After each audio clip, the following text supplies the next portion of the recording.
100 glizzies entering Glizzy Overdrive.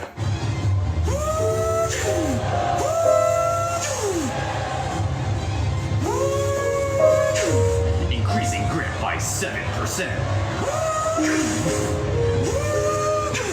We are locked in. Thank you for over 160 glizzies entering Glizzy Overdrive.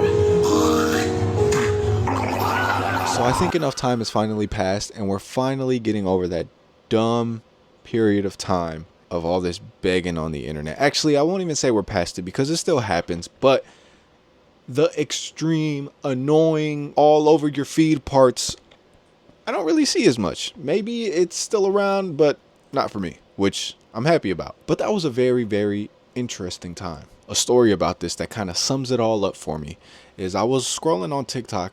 This must have been maybe 2 years ago, maybe a year and a half, 2 years ago. I was scrolling on TikTok, and you know how when you're just scrolling on your For You page, my cats are fighting. Hey, break that up, man. Break it up. Break it up. When you're just scrolling on your TikTok page, you'll get lives that are recommended to you in hopes to get you to watch the live and go watch other lives. I got a live of some older, I'm not even going to say older. She was old as shit. Some old Mexican lady was sitting in like a beat up ass house, and I don't know how she had power in this house. I mean, like the floors were mud, and a lot of people live like that in Mexico, and I'm not saying anything against that. I'm just explaining how her situation was because it makes it a little bit more interesting. So this lady was in the house like that. I don't even know if I can say this on YouTube. She was in very revealing clothing. Not even clothing, right? But she was wearing something very revealing. And this is an old ass lady.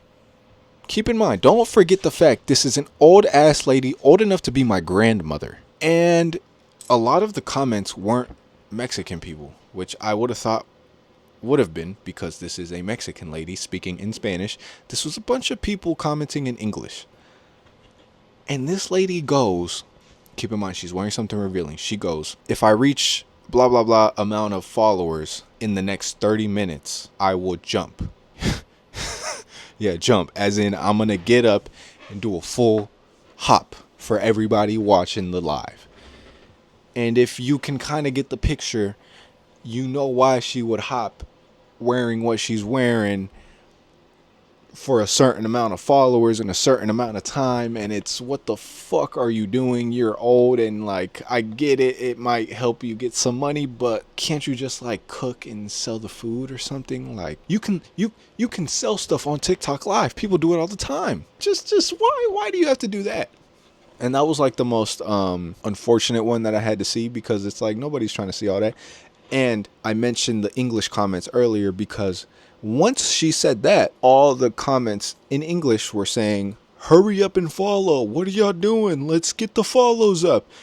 I don't know if they got to the goal. I'm sure they did, because, you know, people on the internet just be some goofy gooners is what I like to call them. Yeah, the lengths y'all will go to avoid talking to actual people. It's kind of crazy, but it happens a lot, and it's out there. And I'm sure they got her to that goal. And it's insane. The most recent one that I saw was the dude Hub's Life, who he went pretty viral for this, but he got popular for doing vlogs of his days, being relatable, going to his 9 to 5, and that was his thing. I work a regular job and I enjoy it and I love it, and not everybody has to be a celebrity or an influencer. Skip a couple months, he's quitting his job because he finally got enough traction to make money off of the influencer thing, and now he is trying to do what he was shitting on. Sam, where's the galaxy, bro? I'll answer like 10 questions if you send a galaxy. You're gonna send me a galaxy or something. This is a lot more lucrative, and I get to work from anywhere in the world, make money from my telephone. And yeah, that's some lame ass shit. So I'm sure he does that, and everybody's like, whoa, we don't like you for this, man. We don't like you for this. We like you because you're relatable and you go to work. Take your ass back to work, or I don't really have a reason to watch you. Like, I understand everybody. We all want to be, you know, the main characters, and we all want to be, you know, looked up to. And as much as you don't want to admit it, everybody does want that. It's a nice idea. Nobody really gives a fuck about you that much to where I'm gonna pay you to answer a simple question I have. Like I said, this whole begging online thing for money only really became a thing because of those lame ass motherfuckers that let it become a thing. Those lame ass motherfuckers who, oh, $50 for you to answer a question and say my name out loud and acknowledge it was me that asked you that question? Oh, no problem. That's why it became a thing, because there's a lot of those out there. They're what we call incels. There's a lot of those. And, you know, a lot of times when people will leave hate comments or harass creators online, it's not because they actually hate them. I'm sure there's a couple.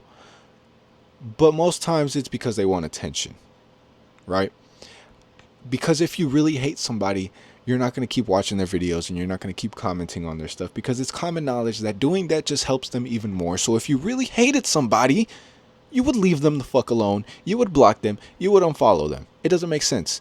Otherwise, you just want attention, and that's the case most of the times. So that's what it snowballed into. And people realize that, and they're like, maybe I can, you know, set goals. Hey, you give me a certain amount of followers and I'll do this. I'll cut my hair. I will, I don't know, do stupid shit. And it's weird for me, because as much as I would like to get annoyed at the creators who are, you know, doing all this crazy shit, I first have to get annoyed and mad at the motherfuckers that are paying for this. Because if you're just, why wouldn't I charge you to answer a question if I know you're going to pay? If I know you're a dumbass that's going to throw up $25 just so I can answer you when you ask me how my day was.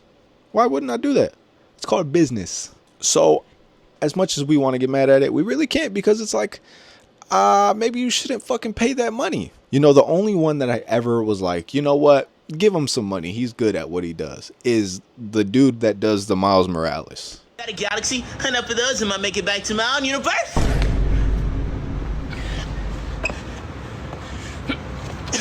Whoa, feels like I went through a wormhole or something. I'm getting pretty dizzy. Let's not do that again. Wow, is that a galaxy? Enough of those, and I make it back to my own universe. He actually looks and sounds like Miles Morales, and he has the body language and he has the skill of impersonating him. I don't recall, I never watched his lives. I don't know if he specifically begs, but he technically does in a way, because he's not directly asking you, hey, send me a galaxy or blah, blah, blah. But everybody knows that sending him things will get certain reactions out of him, and that's his whole shtick. So he technically is. I think he's skilled at what he does, though, because impersonations are hard to do. It's a skill. That's kind of the only one that I was like, oh, you know what? Go ahead and donate to him, because he's actually pretty good. But those lame ass motherfuckers on TikTok Live that would sit in their kitchen and swallow and gobble up fake hot dogs because they were being donated to them. Yeah, they're dumb. Yeah. So I'm very much so glad that we're past this. At least I'm past this, because I don't see it no more. And it was one of the dumbest phases of the internet that I've seen in a very long time. And I think it'll come back. I really do think it will.